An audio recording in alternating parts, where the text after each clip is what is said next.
रामकृष्ण हरी मंडळी, माझ्या यूट्यूब चॅनलमध्ये तुम्हा सर्वांचं अगदी मनापासून स्वागत आहे. सकाळचे 5 वाजलेत आणि मी उठल्यानंतर बघा आमची माऊ कशी माझ्या पोटावरती झोपलेली आहे. आणि मी 5 ते 5:30 आंघोळ वगैरे माझं आवरून घेतलेलं आहे आणि आता स्वयंपाकाची तयारी करते आहे. मी आज स्वयंपाकामध्ये फ्लावरची भाजी आणि चपाती बनवणार आहे. तर फ्लावर स्वच्छ धुवून घेतलेलं आहे आणि ते कढईमध्ये मी टाकलेलं आहे. आता फ्लावर स्वच्छ धुवून टाकायचं.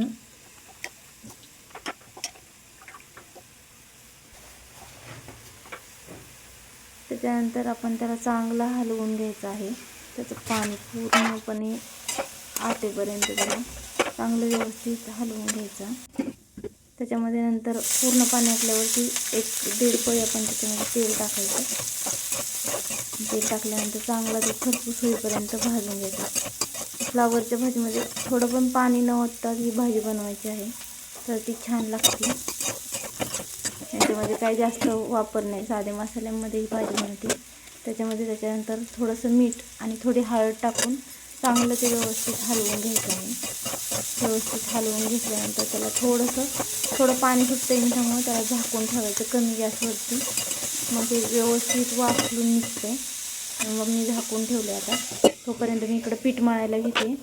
थोडं पीठ घेतलं, त्याच्यामध्ये मीठ टाकलं आहे आणि आपण आता त्याच्यामध्ये थोडं पाणी ओतून ते पीठ मळायला घ्यायचं आहे. पाणी एकदम जास्त ओतायचं नाही. त्याच्यामध्ये एकदम पाणी जास्त ओतलं तर ते आपल्याला अंदाज कळत नाही व्यवस्थित पीठ मळायचा. पाणी थोडं हातावरती घेऊन ओतत आपण ते पीठ मळून घ्यायचं आहे. मी आता इकडं पीठ मळते आणि पीठ मळून मी ते 5 मिनटं रेस्ट करायला बाजूला ठेवलं आहे. तोपर्यंत इकडं आपला फ्लावर वाफरलेला आहे. त्याच्यामध्ये मी काळा मसाला आणि आपली गावाकडची चटणी जास्त घरी बनवतात, ती चटणी टाकून मी ते व्यवस्थितपणे हलवून घेतलं. तर ते चांगलं व्यवस्थित सर्व मिक्स होईपर्यंत ते हलवायचं आणि त्याच्यानंतर ते थोडं मसाला, ते काळा मसाला चटणी शिजायला थोडं झाकून ठेवायचं. इकडं 5 मिनिट रेस्ट केलेली कणिक मी व्यवस्थित तिंबून घेते आणि त्याच्यामध्ये आता हे आपलं पिठीसाठी पीठ काढलं आणि आता तोपर्यंत इकडं फ्लावरमधले मसाले शिजले.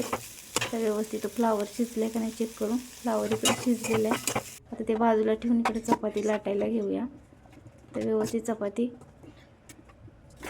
ही असली सिंगल चपाती नाही, अशी 4 पदरी चपाती केली तर छान मऊ राहते. ती दुपारपर्यंत टिफिनमध्ये घेऊन जायला काही अडचण नाही येत नाही. इकडे मी तवा तोपर्यंत गरम करायला ठेवला आहे. इकडे चपाती लाटून झाली माझी.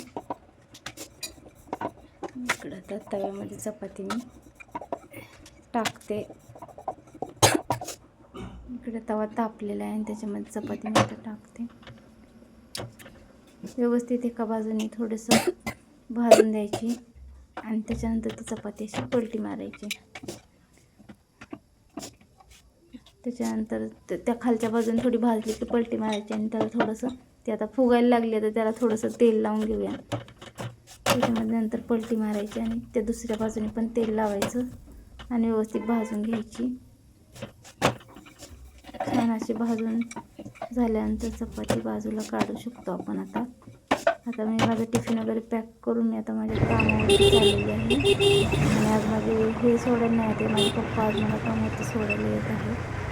कामावरती पोचल्यानंतर काहीतरी असा सूर्य उगवताना कसा व्ह्यू असतो, काम छान वाटतं.